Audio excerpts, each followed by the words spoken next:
Hi, my name is Will Garnsworthy. I run Drum Martial Arts and Fitness, and this video is about fall prevention and minimizing the damage from falls, particularly for older persons. Okay, so in our club we do an awful lot of activities which land you on the floor, so we needed to be very, very careful about how we teach break falls and how we teach people so that they don't get hurt when they fall. Once you get older, particularly from sort of 50, 60 up, falls can be very, very, very debilitating. Like, they can cause massive changes to our quality of life, not in a good way. So what we want to do is we want to look at how do we minimize the impact, both physically and literally. How do we reduce the harm that's going to happen to you should you fall? So we're going to look at three primary areas, and we're going to assess each of those areas. So the first one is that if my balance is very good, then I'm much less likely to fall. So we want to look at little exercises that can improve balance.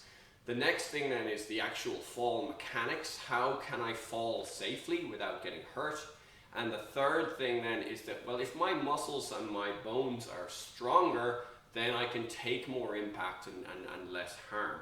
So with the third one, what I'll say is that we offer a separate course here, Fit for Life, which is a 6-week course, and it's aimed at, it can be very easily done by over 70s, and it's aimed at just gently improving your posture, your muscular control, your coordination, and just strengthening you up very, very gently and improving your mobility.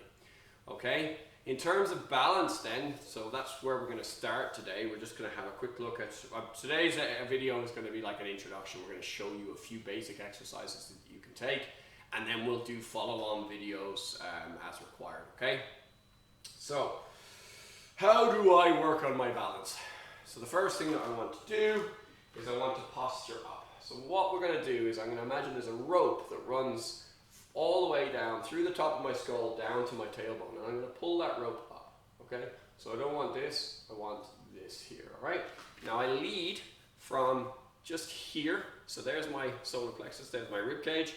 I want to lead from this point here, so it's about halfway between my solar plexus and my belly button, around there, all right? So I'm not chest out, okay, and I'm not belly out. I'm here, I'm leading from this point, okay? So on that then, I'm just going to work on relaxing my shoulders, drawing them down and back, here. And what I'm going to do is I'm going to get into and out of good posture using my breath. So I'm going to inhale, lead this point forward, and then I'm going to exhale. I'm going to sink everything down a little bit. So on my inhale, that rope pulls up, and on my exhale, it just sags. I fully inhale through my nose, fully exhale through my mouth. Now I'm going to add my shoulders to this and my chest. So I'm going to turn my hands. So you'll notice that once the hands turn out, chest lifts. Okay, and once the hands turn in, the back rises and the chest just sinks down. So I'm going to inhale, exhale, inhale, exhale. So I put the backs of the hands together at the front on the exhale, which rounds the shoulders, collapses the thoracic cavity, completely closes down my lungs here. All right, my back gets bigger and my front gets smaller. And then on my inhale, I try and bring the backs of my hands together behind me, so my thumbs are facing back, palms back. And drive into here. Okay, once we have our posture figured out, then we want to do is we want to find the end ranges of our balance, okay?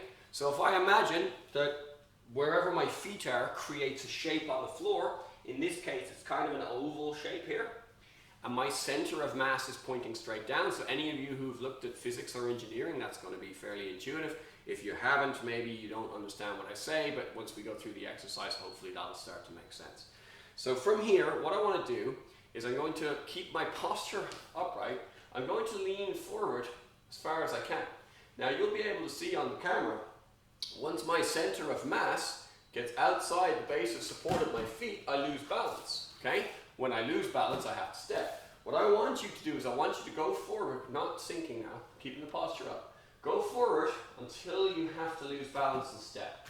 Then reset. And this time, go again and try and get just on the edge. So right now, my toes are like digging in, the balls of the feet on the floor, my heels are actually off the floor now. Okay?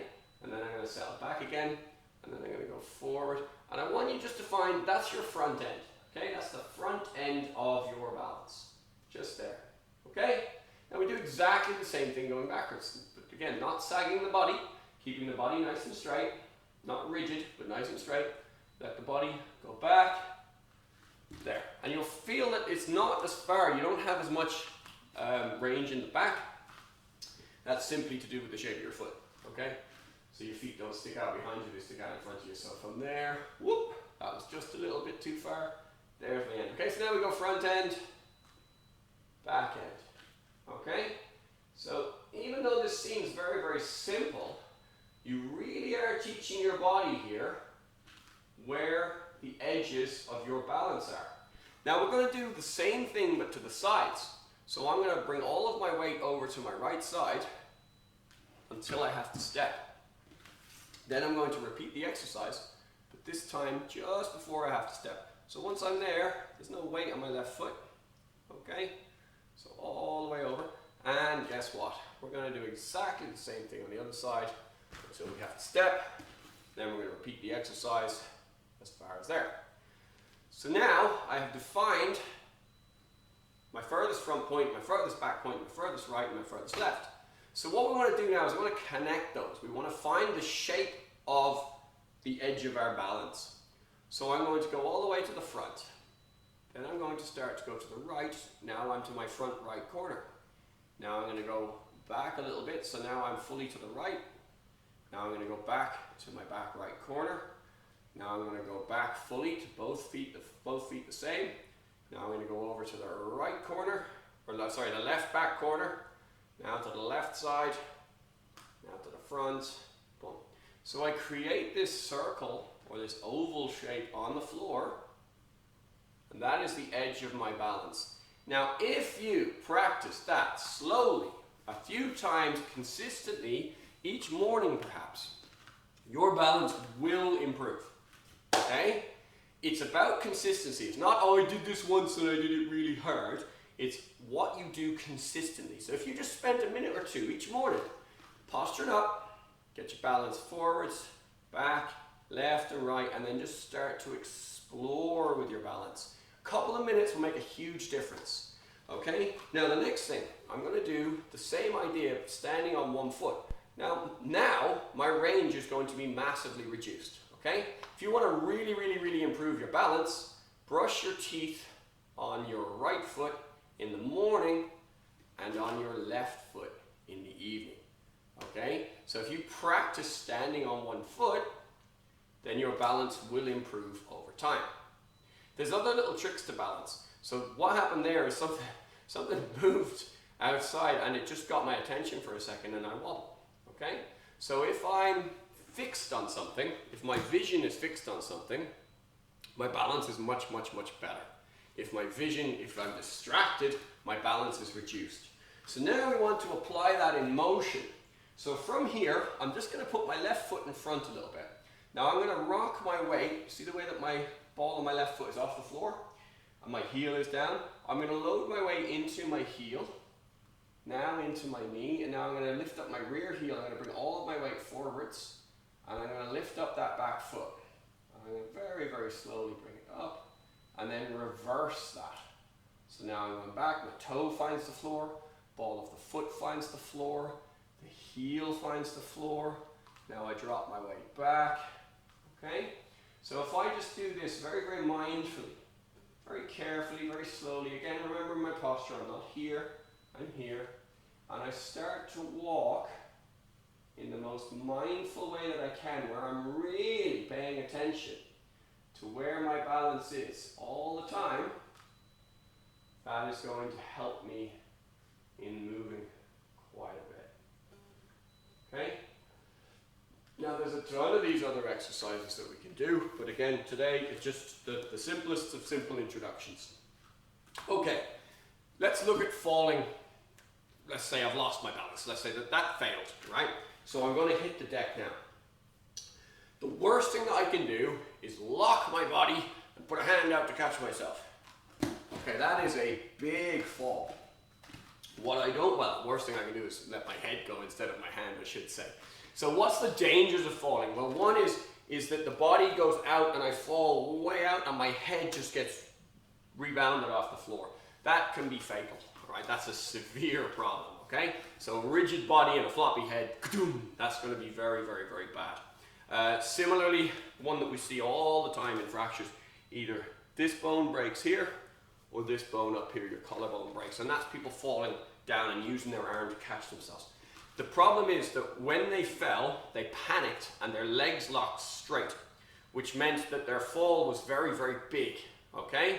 I want my fall to be as small as it can be. So the tip is to fall down and not over. An example of this would be, this is falling down, okay? And this is falling over. Do you see the acceleration difference as I fall over? It's a huge movement. So we want to fall as close to our little center here as we possibly can. If my mass goes straight down, I'm falling for less time, which means the less impact. Okay, hopefully that makes sense to you guys. Again, if you studied engineering or physics, then this is fairly intuitive stuff, right? The gravitational force is going to increase acceleration over time. So the longer you're falling, the faster you're going to be. Momentum and impact. Okay, if you understand what I'm saying, I don't need to finish it. If you don't understand what I'm saying, there's no point in me finishing it. However, so from here, what we want to look at is, well, how can I get to the floor as gently as I possibly can? So first thing I'm going to ask is that you have something soft on the floor or a soft floor. Please do not do these exercises on concrete. This is a crash mat. With a crash mat, I can fall as hard as I like with absolutely no impact whatsoever. You, however, you may have, a mattress or something like that. You don't need one of these at all, but it definitely makes it easier. If you're watching this and you're local to me and you'd like a little training on falls, or for your mother or your grandmother or your granddad or whoever, do give me a shout and we can come down and go through some stuff. If you're not, crash mats are great and fantastic and everything. They're also very, very expensive. So anything that you can use to soften the floor. Okay, from there then, let's just imagine that we're on a carpeted floor here, okay? Not concrete, not wood, not stone. It's just a carpeted floor at the very least, all right? We're going to squat down as low as we possibly can. I know people that can only squat to there, and that's kind of hard then. If you can only squat to there, please take the Fit for Life course where we can improve your squat depth. That's going to make this so much easier, okay? From here now, I'm going to squat down nice and low. I'm going to look forwards, okay? And as I roll back, so what I'm going to do now is I'm going to put my ass on the floor, but I want to protect my head. So as I'm looking forward when I'm squatting, as I start to fall, I look at my knees. I bring my chin to my chest, okay? So I fall down very, very gently here. All right? Now I want you just to stay on the floor there for a second, and I want you to think about how can you actually move from there? What can you do from there? What movements can you make? Can you shuffle forward a little bit? Can you shuffle back a little bit? Left a little bit? Right a little bit? Can you lift your hips? Okay, can you lift the hips up? Can you lift your hips up and just put your base on opposite foot and hand? Can you do that? If you can you bring that foot back here, and then replace that hand? Okay, and get ourselves up. All right, so those are questions. I want to be very careful sometimes when I demonstrate something, and I'll do it to kind of a further range than people are currently capable of. They think that they have to get to that range and they stretch too far and they hurt themselves in trying. So I want to be very clear. What can you do? What I can do is irrelevant. It's got nothing to do with anything. What you can do, that's all important. Okay? So, one more time. I'm standing here. Now, if there was a problem, if you had any issues with that, again, could be because your hip mobility isn't there. So we need to look at hip mobility. You need a Fit for Life course, okay? If you had a problem getting off the ground, It's strength and mobility combined. Again, Fit for Life course, or feel free to contact me, okay? So we're here, looking forwards. Start to squat, get your butt as low down as you possibly can. From there, as you start to put your butt on the floor and roll back, look at your knees, chin to chest, rolling back. Okay, now can you just pop yourself up to this deep squat position and repeat? Okay, popping up to this deep squat position and repeat. We'll keep doing that for a moment. Now you'll notice what I'm not doing. I'm not putting my arm out behind me when I fall. I am not letting my head touch the floor. And I'm not keeping my body rigid. I'm making myself into a small, sort of a ball shape as I possibly can, because rolling is better than crashing. Okay? Next point then is, what if we fall forwards? So I want you to become familiar with this shape here. So I have my thumb and my finger touching, this little diamond shape here. Now what I'm going to do is I'm going to build a frame for myself as I fall. The best way to practice this, we get guys to run into the wall. So you start off walking into a wall. So what you're going to do is, you're going to ensure this is what touches the wall first.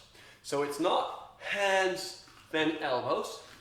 It's not elbows, then hands. It's forearm bumps into the wall, okay? So from here, I'm going to bump into the wall just like this. All right, now, the frame is actually this here. This just stabilizes the frame. And what I want to do is I want to use that to protect my head. All the time I'm thinking protect my head. This one's a little bit more tricky, so we get guys to start off doing it on the wall because you can control how fast you hit a wall, because gravity's acting that way, it's not acting that way, okay? So you can choose how fast. I can run full sprint into a wall with 0 damage, and everybody above blue belt here can do that, okay? And that's not that complicated a thing to do. So let's go down here onto our hands and knees, and all we're going to do is we're just going to find that position where our forearms are on the floor. And please remember, it's not your hands or your elbows, it's your forearms. Okay? What I want you to do, I want you to sit back, slide your bum back, raise up a little bit, and then just drop down into that shape as gently as you can. Now we're going to keep sort of extending that out. So I'm going to go a little bit further each time. You'll also notice I'm turning my head to the side. So as I'm about to come into contact, I turn my head to the side. Okay? Now that can actually increase quite a lot.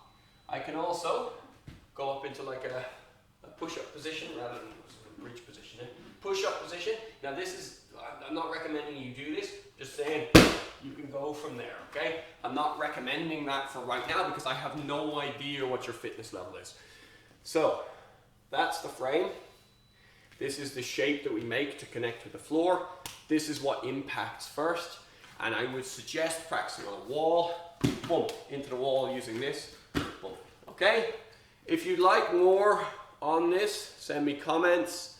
You can WhatsApp me, or you can put comments on my YouTube and I will get back to you. I'll be sending this out to as many who need it as possible. I think fall prevention is a major issue. If you give me feedback, we can work together to reduce the dangers of falls.